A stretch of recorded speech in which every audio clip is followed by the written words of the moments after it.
Bună dragi urmăritori! Bun venit pe canalul nostru! În seria cu Nazmiye și Oznur și cu Nanuka, care a fost recomandarea lui Halil, suntem și știm că Halil nu va lăsa niciodată Nazmiye, Oznur și Nanuka în ceva care Nouman este angajat, cei care cu Ash3 și singurul scenarist care prima dat un rol în serialul ei. Nu uitați că Halil a fost un mare necunoscut în propria țară, ca compozator, cântăreț și actor. Mulțuție performanței de maestră a Sila și Kimi Aka a început Haligă. Cunoaște-l Halil, Sila era deja cunoscut pentru că am acționat cu roluri secundare în alte serie. Angajamentul cu Oznur de ordine sentimentală, sunt împreună de 15 ani, a de serie de că sunt mai mult 2524 de ani.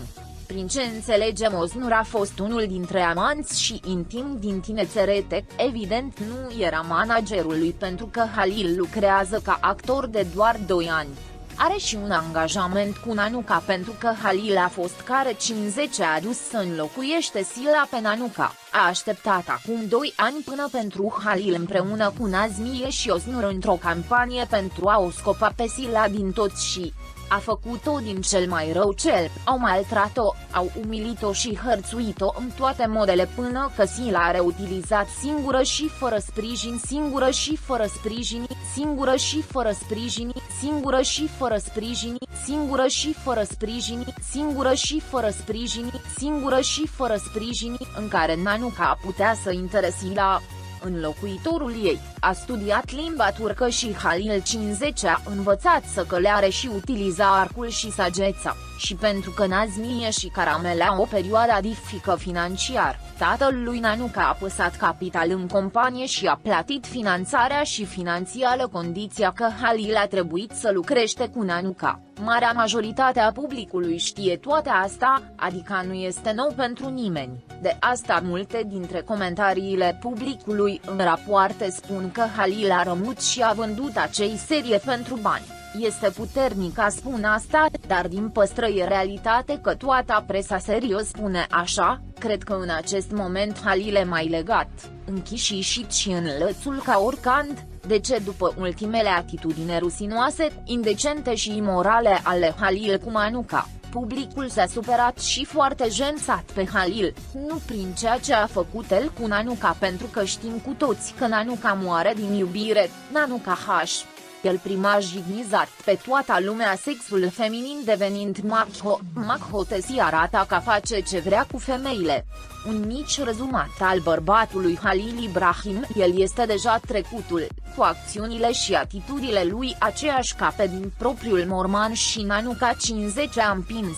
Nu se returne pentru Halil, ce s-a făcut, acum să asumă his greșelii grave ne creze, totul este deja puțin târziu pentru el are deja 40 de ani, dacă pentru un tânăr de 20, 25 sau 30 de ani este greu de începe, îi este dificil pentru unul din 40, poate continua Sila, povestea ar fi alta, dar el si-a spus viitorul. Totul este adevărat când sunt culegate date din opiniile telespectatorilor internaționali și latino-americanei, pentru bine sau rău privind performanțele scriitorilor și artiștilor și cele mai multe opinii sunt egale. Credem cu toți că Halil a fost nu se necesează.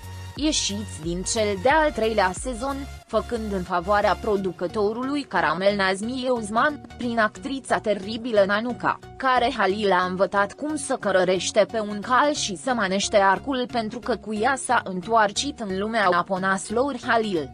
S-a cosehersi la Halil alăturându-le și-a desfășurat propriul morman și și-a încheiat cariera de actor, deoarece prezentările lui cu Nanuka sunt slabe și s-a comportat ca un clown. Halil nu prima a fost loial, Sila îl provoca pe Dumnezeu, singurul său interes la inție montuia fă nu a fărut.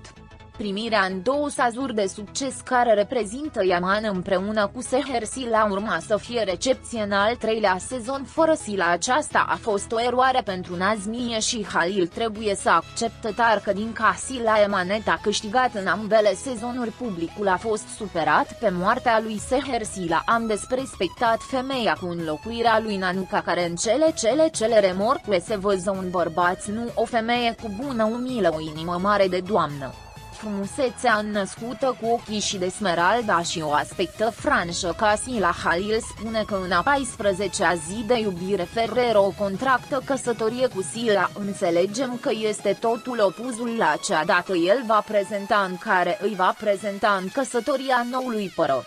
Ce producător îl angagă trebuie să realiză că la 40 de ani este foarte dificil de realizat și cu mai cu ce au făcut împotriva Sila toți fanii ei vor cel mai bun pentru Sila domnul să îi călălăușește pași și să găsă fericirea place. Nu te ocupa de cuvinte goale. Halil este și va rămâne o icoană a valorilor umane. El este unic și irepetabil. Ar trebui să lupte pentru bani, dar și pentru valori. Fii atent când îl calomniezi pe Halil. Și Halil nu. Dar nu uitam că Sila a fost cea care nu s-a prezentat la ceremonia de premiere pentru cel mai bun cuplu. Sila, din respect pentru munca și fans și armonia care s-a distrat de minune, ar fi trebuit să se prezinte pentru că lupta a fost cu producția și nu cu colegii. Halil îl respecta. Sila se pune în centru, dar Sila ce nu face nimic. Ea nu mai are nimic în comun cu el. Aceasta este o greșeală totală a Jeren Halil calm ca un om minunat. Dragii prieteni care arată dragoste pentru Halil Ibrahim și Sila, vă vom transmite vouă, stimații noștri fani, pe măsură ce primim vești despre jucătorii noștri. Rămâneți pe fază pentru acces instantaneu la cele mai recente știri. Abonați-vă la canalul nostru și distribuiți videoclipul. Pentru a fi primul care vizionează, fii la curent cu noile videoclipuri activând notificările. Fii sănătos, pa!